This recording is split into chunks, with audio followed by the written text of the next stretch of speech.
ci leeral yu am solo yooyu nga xam ni moom la tibbee ci góor gu baax ki nga xam ni moom lañ dégg fii ci dëkk bi muy tafsir Mame Abdou Cissé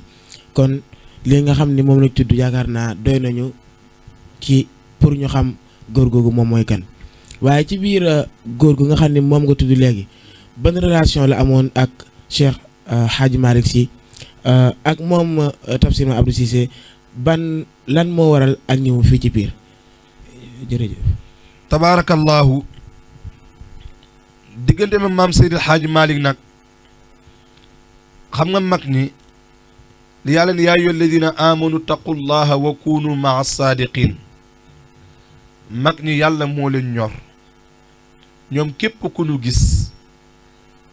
bu yàlla nekkee ci yow rek ñu ànd ak yow nee nañu sax fiiri alquranul karim moo ko fi indi am nañu wax loolu mais bi mu newee Tiwaa bi nekkee Ndar gis Seydil Hadji Malick ci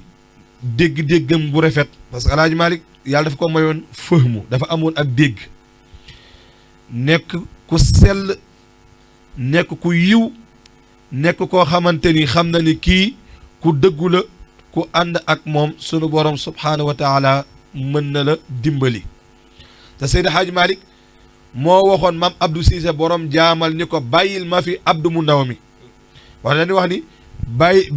bàyyil ma ko fi moo leen bàyyi pir gii tey te mu ngi ko waxee dëkk boobu ñuy tuddee Ndar donc Seydil Hadji Malick moom moo ko sàkk woon ci moom yàlla dogal bi mu ñëwee pir diggante pir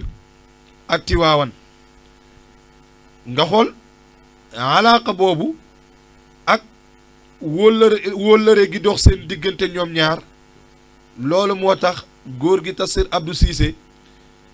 sàmm kóllëre jël doomam ju ñuy tuddee góor gi Ahmed Cissé mi nga xamante ni ñu bëri moom la ñu miin parce que nit di nga am doom tamit ñi mu njaboote bari na lool nag ñëpp nekk ay nitu yàlla ñëpp nekk ay jant ñëpp baax góor gi ci kóllëre mu jël góor gi Tafsir Ahmadou Cissé mi jur Serigne Moustapha jox ko maam Seydil Hadji Malick Sy radiyallahu anhu moo tax yàlla dogal na ni sax am na ñu wax ni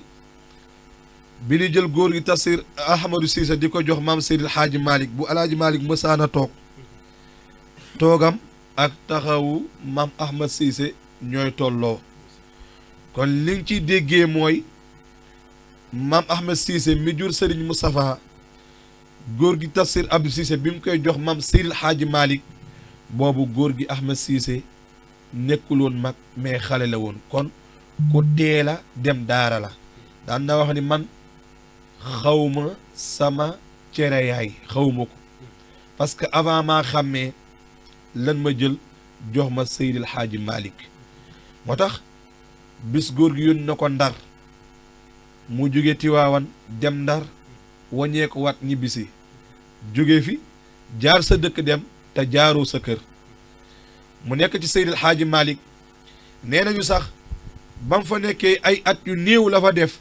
tari alquran bi mu ñëw di tari mag ñi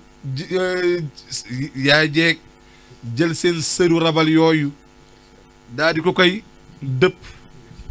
bi mu taree alquranul karim ba pare am na ñu wax ne ci fajar gi bi mu xëyee rek ci la delluwaat ca daara ja tari alquran googa boo xamante ni ba nii ku xool kase di sax nga xool jamono fii mu toll nga xool 10 ans ci ginnaaw Sénégal 15 ans ci ginnaaw ñu bari nag ni mu doon jàngee alquranul karim ak ni jamono soppeekoo nga xool moom bi mu amee fasaaxa na mu yàggee nga xool bu njëkk ni nit ñi doon jàngee alquranul karim ak kasetam yi léegi boo ko dégloo da nga naan kii làmmiñ beeg fasaaxa bi ana fan la jóge ak ca jamono ji nga xamante ni ci la doon jàngee alquranul karim tabaarakallahu kon daal Tiwaawan ñu ngi xamante Ndar alaaka gi rafet muy